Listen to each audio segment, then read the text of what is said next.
In this video, we're going to take a look at reviewing the inverse trig functions. And what I mean by inverse trig functions are, remember that y is going to be the inverse sine of x written with the negative 1 power. That negative 1 power does not mean reciprocal, it means inverse.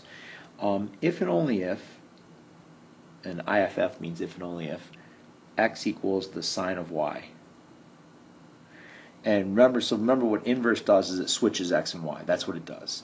We use this to find angles. So if I know that the value of the angle is square root of 2 over 2, and it's the inverse sine of square root of 2 over 2, I get work backwards, I get pi over 4. Again, a lot of unit circle stuff. Sometimes you'll see this written as y equals arc. Sorry, let me rewrite that. Sometimes you'll see it as y equals arc sine of x.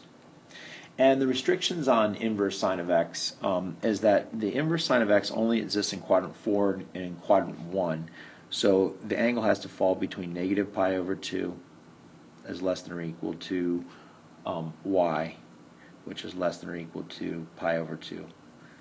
Basically what that's saying is that it has to be a fourth quadrant angle if it's a negative angle or a negative value, and it's got to be a first quadrant angle if it's a positive value. We have this also for cosine and tangent.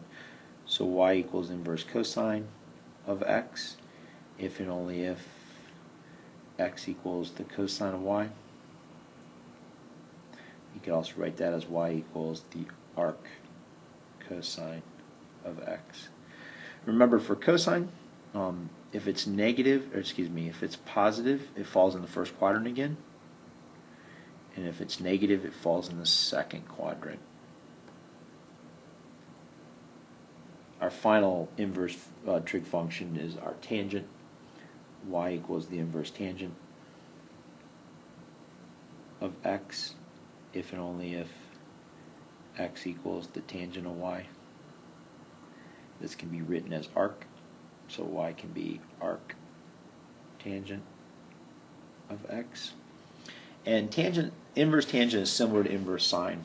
If it's negative angle or a negative value, it is in the fourth quadrant. If it's positive, it is in the first quadrant. But we don't include the negative pi over 2, and we don't include the positive pi over 2 in this one. And the reason for that is because the original tangent function, that's not inclusive. The original tangent function has an asymptote at pi over 2. Let's look at some quick examples of that, dealing with unit circle. So let's just say that I have unit circle, just want to evaluate these. You should be able to do all this without a calculator. So let's say this inverse sine of that square root of 3 over 2.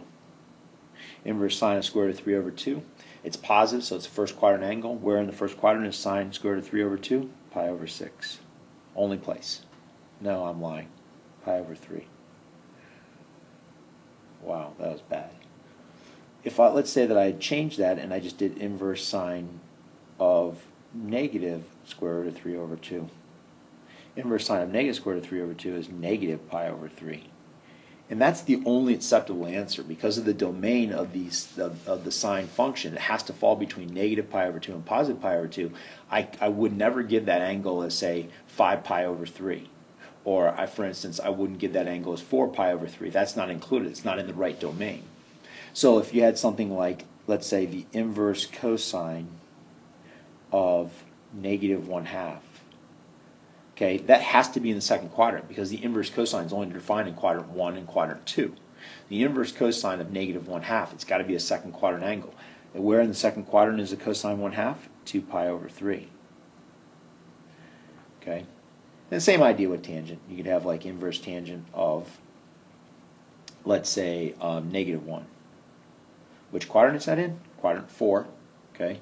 Where's the tangent 1 in quadrant 4? At negative pi over 4. That unit circle stuff hopefully will come screaming back to you a little bit because it takes a little bit. This is not necessarily easy. The second part of this inverse is that what happens if I have things like the tangent of the inverse cosine of 2/3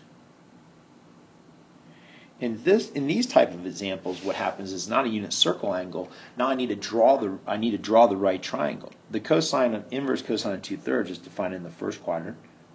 So I'm going to draw a first quadrant angle, just a generic right triangle in the first quadrant.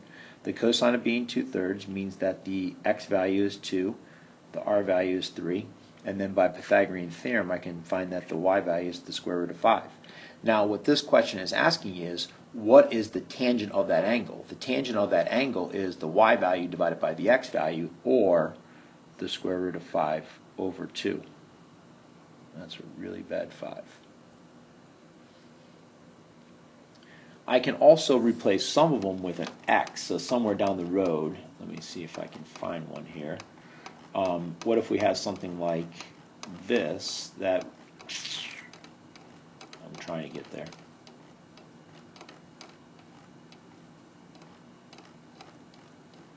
Say we have the sine of the inverse cosine of x over 2. By the sine of the inverse cosine of x over 2. Again, I'm going to draw that right triangle, but now I just draw it, and I have one of the values is going to be x. So inverse cosine, again, first quadrant, okay? The x value is the horizontal value, the 2 is the radius. To find the y value, you use the Pythagorean relationship, when you get 4 minus x squared. Then we find the sine of that angle. To find the sine of this angle, the sine of that angle is going to be the square root of 4 minus x squared over 2. And that's it. Alright, so now you're ready to tackle that assignment on inverse functions. Go back and review the unit circle. That's going to become very important. And remember all angles in radians. And make sure you're getting in the right quadrant. Sometimes that gets to be a little bit of a problem. So if you have questions about that, please ask.